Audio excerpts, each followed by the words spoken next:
Hey all, welcome back to Street Uni X. I'm Insetic, with me is Blank Tester. Hey kids, how's it going? And on the main menu, you can rotate the left thumbstick to rotate kind of the silhouette and such of the guy. I love that. That's so cool. Yeah. It's kind of some fun little things. It kind of reminds me of like Metal Gear Solid 3's title screen where you can like press the buttons to change the colors in the background. Yeah, one time I was able to hit the like left bumper or left button and kind of change the background. In this game? But yeah. Wow. But I wasn't able to figure out how I got that to happen. So I think there's secrets in this game that I don't know about, but maybe you can discover them and talk about them on the official Street Uni X Discord. Yes, please go to the Street Uni X Discord and talk about it there, or talk about it in the comments, or both. Yeah. This level is very... Wow, this music is... Yeah, only in a game like this could you have a song by a band called Twink Obliterator. That's awesome. I gotta say, the music is a little loud. Yeah, even, like, and I don't even have this at 10 out of 10, like max volume. Really? Okay. I mean, wow. That's not in your mix. That's like just the volume of the game is very loud. Yeah. You like the speed lines or whatever's going on. All right, I'm leaving the trails. You talked about that last time. Yeah, look at this dynamic lighting. I love that. It's like lighting up your arms and lighting up the environmental details and stuff. And then there's that texture thing you were talking about. I don't know what the term is. I don't think it's dithering, but like that thing where like the PlayStation 1 makes the textures kind of jitter or shift around a little bit as you move. Yeah. That's a really cool effect. I love seeing that. Yeah, and so again, there was, in the graphic settings, there was original or remastered, where sure, it would still be low polygon, but it would really smoothen out, all that kind of stuff that's added into the game to make it more authentic. Yeah. Like, again, you're literally just emulating an old-ass PS1 game. The cop car all burned up, that's awesome. Yeah. Oh yeah, there it is, A-cap. Well... Oh, look at that. The fire you leave behind is these, like, tiny little one-tile-long sections of fire. That's cute. So, you didn't do this last video, but I'm wondering if you're gonna... Okay, I was gonna see if you were gonna go into overtime. I think I do at the end of this. At the end of this one? Okay. At the end of this one for a little bit. I was just being a silly little goober. A silly little guy. Whoa. 2025 is the year of the guy. I'm just saying that right now. Year of the guy? Year of the guy, yeah. So, what is this? Do you mean like this one's for the dudes, or do you mean like... I guess so. Guys being guys, doing guy things. 2025, for the first time, a year for men.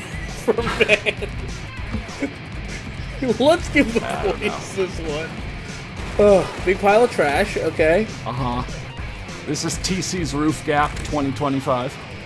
Or I guess 24, that's when the game came out. Yeah. I will say, to I guess give my, actual thoughts, not like they differ too much. I mean, I love this game. It's really cool what it's done, but to actually be a little constructive, I wish the grind radius, that's what I'm going to call it, was a little closer. Like, I feel like I should have grinded the dumpsters that first time I jumped at them. Like, you have to be pretty close onto where the side of the wheel actually hits the grindable object to grind it. And I feel like you go look at the old Tony Hawk games, and they, give a little more forgiveness. Like, you can be slightly below something or slightly above something. You have to hit a button, so the game kind of knows what you're going for. Yeah, like, I feel like you should have grinded right there. If you pressed the button. Did you press the button now? Probably, maybe. Well, third time's the charm. Yeah, there we go. One of the things I was going to ask was, does your front foot, back foot matter? on grinds? Yeah, actually, when grinding the side of the unicycle that you want to grind, it does matter because you grind using the left and right bumpers. Okay. Both bumpers. Based on left or right bumper, based on what side of the unicycle you want to grind. And for like ledges like a rail, that might not matter, but for a ledge like a bench where there is something on the side of it, that actually means you can only grind one way, sort of. Like, you can't really do a blunt slide. Yeah.